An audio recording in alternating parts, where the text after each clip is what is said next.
हम लोकतांत्रिक देश के नागरिक हैं। कहने को तो जनता की सहूलियत के लिए आम जनता का राज है, लेकिन ये बातें क्या सिर्फ कहने के लिए हैं? इस पर एक बड़ा प्रश्न चिन्ह तब लग गया जब करीब 500 से भी अधिक ग्रामीणों के बीच एक भ्रष्टाचार के आरोपी को थोपा जा रहा है, जो सरकारी आंकड़ों में गरीब मजदूर तबके के लोग हैं, राशन कार्डधारी हैं। उन्हें क्यों आवेदन लेकर आंदोलन का रास्ता अख्तियार करना पड़ रहा है?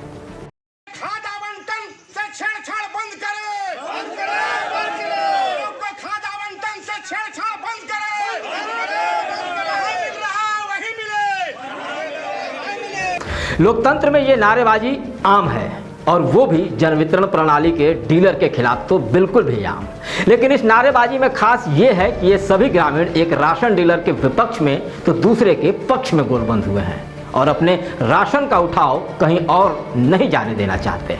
मामला पलामू जिले के तरहसी से जुड़ा है। दरअसल तरहसी प्रखंड के 3 गांव श्री केदाल, भरतपुर और धूमा के करीब 550 कार्डधारी वर्तमान में पीडीएस डीलर दिलनवाज खान से अपने राशन का उठाव करते हैं, लेकिन अब उनका राशन का आवंटन पूर्व में पीडीएस डीलर रहे नंददेव साव को दिया जा रहा है। इस बात से नाराज ग्रामीणों ने जमकर अपनी भड़ास निकाली।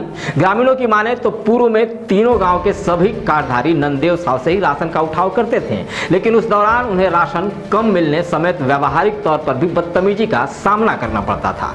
ग्रामीणों की शिकायत पर ही राशन गबन के मामले में तत्कालीन उपायुक्त अमित कुमार ने नंददेव साव का अनुज्ञप्ति भी रद्द कर दिया था। लेकिन इसे सरकारी सिस्टम की लचरता कहें या भ्रष्टाचार का बोलबाला, नंददेव साव पुनः बतौर डीलर निबंधित भी हुआ और लाभुकों द्वारा आवेदन देने के बावजूद भी उनका आवंटन नंददेव साव को ही दिया जा रहा है, जिससे ग्रामीण काफी नाराज हैं। चाहिए आप कहो नहीं, हम लोग के जाना चाहिए। यही कि वहाँ जाते थे तो नंददेव डीलर कभी नहीं देते थे बढ़िया से राशन। घर भी रहते थे तो कहते थे कि नहीं तो घर है ये नहीं है, उसको परिवार उसको बेटा कहते थे कि घर है ये नहीं है।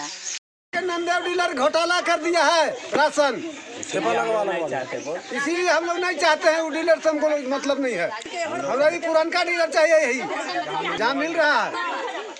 अपना राशन नियमित रूप से दिलनवाज खान डीलर्स के यहाँ से उठा रहे हैं। हम तमाम लाभुकों को, कार्डधारियों को कोई शिकवा शिकायत नहीं है। और मैं बताना चाहता हूँ कि नंददेव साहब के यहाँ से कोई भी राशन उठाने के लिए क्यों तैयार नहीं है। 2018 में भ्रष्टाचार के मामला में वो है पकड़ा गया। 4 माह का राशन गमन करने के जुर्म में उसकी अनुज्ञप्ति डीसी अमित कुमार के द्वारा रद्द कर दिया गया और वर्तमान डीसी के द्वारा उसका लाइसेंस निर्गत करके हमारे कानून व्यवस्था और ह्यूमन राइट के ऊपर यह कुठाराघात किया गया है। बगैर जांच के लाइसेंस निर्गत करने का औचित नहीं है। अगर डीसी साहब लाइसेंस निर्गत किए हैं तो औचित का सीमा का अतिक्रमण है और किसी भी परिस्थिति में नंददेव साहब के यहाँ से हम लोग राशन उठाने से असमर्थ है, क्योंकि वह जो है किसी भी तरह का आरोप मढ़ करके जनता को परेशान करने का काम करता है। हालांकि इस मामले पर हमने पलामू के उपायुक्त शशि रंजन से भी बातचीत की तो उन्होंने इसकी जानकारी नहीं होने की बात कही और जल्द ही मामले की जांच का भरोसा भी दिया।